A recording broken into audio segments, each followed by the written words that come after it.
Senior सहाफ़ी अयाज अमीर के बेटे और अपनी अहलिया के कातिल शाहनवाज अमीर ने पुलिस को इब्तदाई बयान रिकॉर्ड करा दिया। जरा के मुताबिक मुलजिम ने बताया कि सारा से सोशल मीडिया पर राब्ता हुआ था और 3 माह पहले शादी हुई। वो मेरी तीसरी बीवी थी।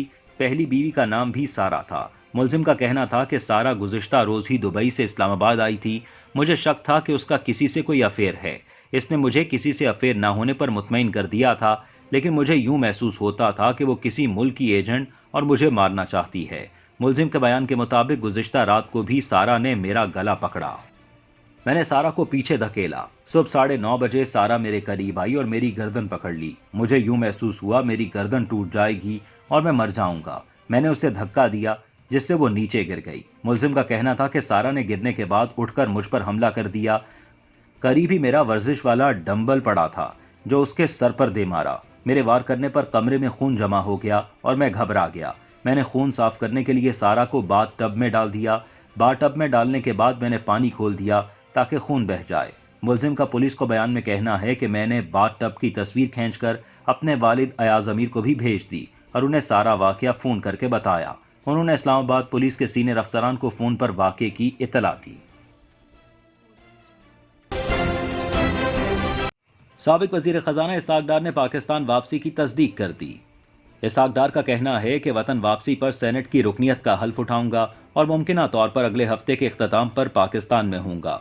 उन्होंने कहा कि नवाज शरीफ और शहबाज शरीफ जो भी ड्यूटी लगाएंगे माजी की तरह निभाऊंगा। उनका कहना था कि शहबाज शरीफ अक़वाम मुत्तहिदा की जनरल असम्बली इजलास के मौके पर कामयाब दौरे के बाद कल लंदन आएंगे और शहबाज और नवाज शरीफ से मशवरा करके जो भी फैसला होगा उस पर अमल करूंगा।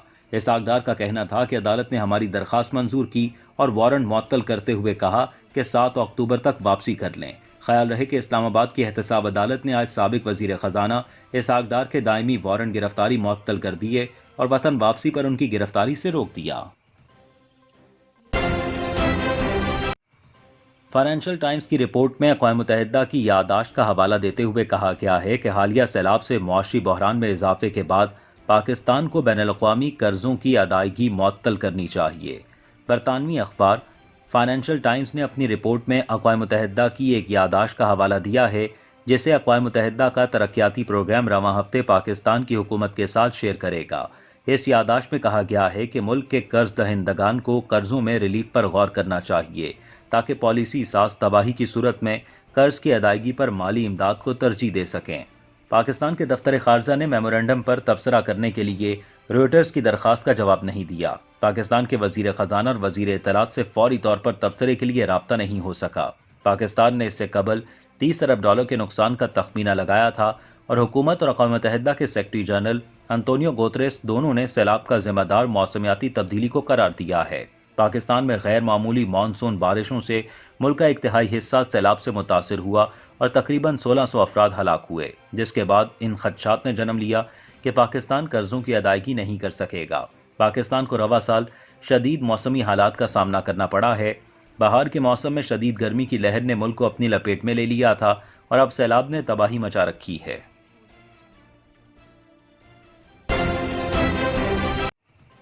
एक सियासी हरीफ ने वजीर आजम शहबाज शरीफ पर इल्ज़ाम आयद किया है कि उन्होंने अपनी ही भतीजी मरियम नवाज के खिलाफ करप्शन के मुकदमे में स्टेट प्रोसिक्यूटर की तकर्री की। यह दावा झूठा निकला है। यह दावा ऐसा है कि सितंबर 2020 में पाकिस्तान तहरीक इंसाफ के सीनियर रहनुमा और साबिक वजीर इत्तलात चौधरी फवाद हुसैन ने ट्वीट किया कि जब इस्लामाबाद हाई कोर्ट सियासतदान मरियम नवाज शरीफ के खिलाफ करप्शन केस की समाअत कर रही थी तो वजीर आजम की तरफ से मुकर्रर करदा प्रोसिक्यूटर इस हवाले से परेशानी का शिकार थे कि वो किसकी तरफ से पेश हो रहे हैं, कौमी एहतसाब ब्यूरो नैब या मुलजिम की तरफ से। वाज़ेह रहे कि प्रोसिक्यूटर बैरिस्टर उस्मान रशीद चीमा हैं। वफाकी वजीर के इस ट्वीट को 10,000 से ज़्यादा बार रीट्वीट और 26,000 से ज़्यादा बार लाइक किया गया, लेकिन हकीकत इसके बरक्स है। बैरिस्टर उस्मान रशीद चीमा को 2020 में चौधरी फवाद हुसैन की अपनी सियासी जमात पाकिस्तान तहरीक इंसाफ के दौर में एंटी करप्शन बॉडी का प्रोसिक्यूटर मुकर्रर किया गया था। इब्तदाई तौर पर वकील ने शहबाज शरीफ और उनके खानदान के खिलाफ मनी लॉन्ड्रिंग के केस में कौमी एहतसाब ब्यूरो की नुमाइंदगी की। फिर जुलाई 2021 में उस्मान रशीद चीमा को नैब की तरफ से लीड वकील और 5 रुकनी प्रोसिक्यूशन टीम का सरबरा मुकर्रर किया गया था। تاکہ ایون فیلڈ اپارٹمنٹس کیس میں مریم نواز شریف کی سزا کے خلاف دائر کی گئی اپیل کا جواب دے سکے۔ جب یہ فیکٹ چیک کیے گئے تو اس کے ذریعے یہ معلوم ہوا کہ ایک نوٹیفیکیشن کے مطابق اس کیس میں عثمان رشید چیمہ کو بطور وکیل برقرار رکھا گیا۔ 2020 سے نہ تو انہیں ڈی نوٹیفائی کیا گیا ہے اور نہ ہی دوبارہ تعینات کیا گیا ہے۔ سینٹ کی قائمہ کمیٹی برائے پیٹرولیم میں سیکٹری پیٹرولیم نے بتایا کہ اپریل تک پیٹرولیم لیوی کو 50 روپے فی لیٹر تک لے جایا جائے گا۔ سینٹ کی قائمہ کمیٹی پیٹرولیم کا اجلاس ہوا جس میں chairman oil and gas regulatory authority OGRA سمیت دیگر حکام نے شرکت کی۔ چیئرمین اوگرا نے بریفنگ میں بتایا کہ پیٹرولیم مصنوعات کی ڈی ریگولیشن 2010 سے شروع ہوئی۔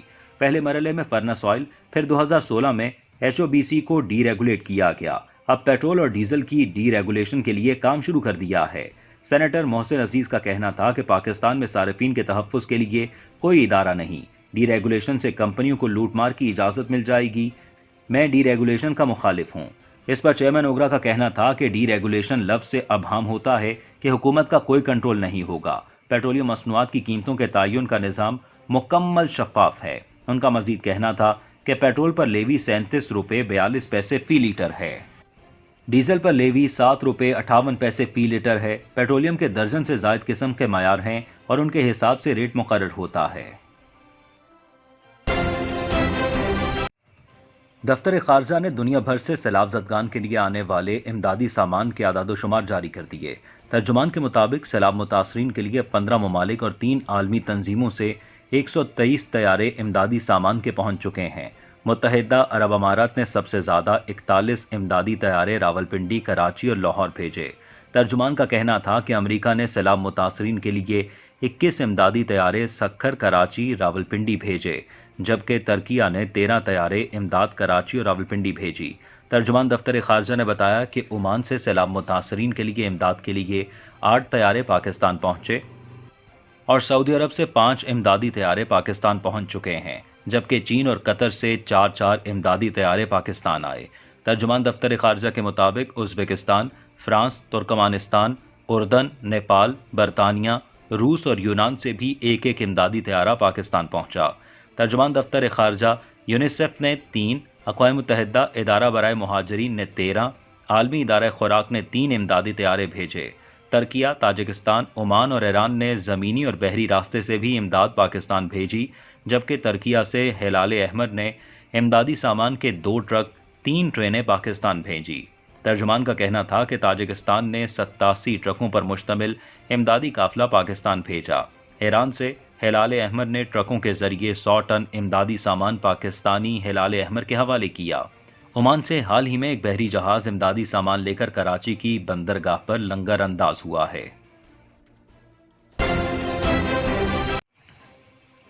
اگر آپ نے اٹلی میں رہائش کا خواب دیکھا ہے تو یہ خواہش پوری ہو سکتی ہے، بلکہ وہاں منتقل ہونے پر آپ کو لاکھوں روپے بھی مل سکتے ہیں۔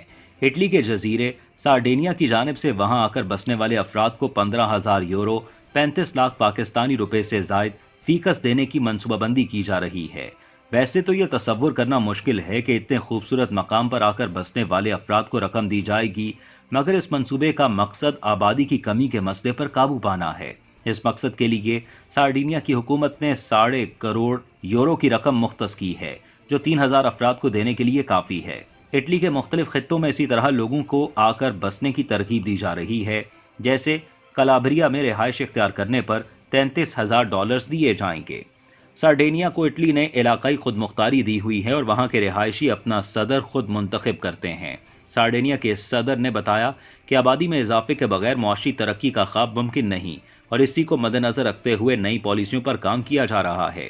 اس پروگرام میں دلچسپی رکھنے والے افراد کو سارڈینیا کے کسی ایسے قصبے میں قیام کرنا ہوگا جہاں کی آبادی 3,000 سے کم ہوگی۔ انہیں جو رقم دی جائے گی وہ گھر کی تزئین نو پر خرچ کی جائے گی اور انہیں اس قصبے میں وہاں کل وقتی قیام کرنا ہوگا۔ اسی طرح 18 ماہ کے اندر اس فرد کو سارڈینیا کو اپنے مستقل پتے کے طور پر رجسٹر کرانا ہوگا۔ بحیرہ روم کا دوسرا بڑا جزیرہ سارڈینیا خوبصورتی کے لیے جانا جاتا ہے، تو حکام کو توقع ہے کہ لوگ وہاں آسانی سے رہائش اختیار کرنے کے لیے تیار ہو جائیں گے۔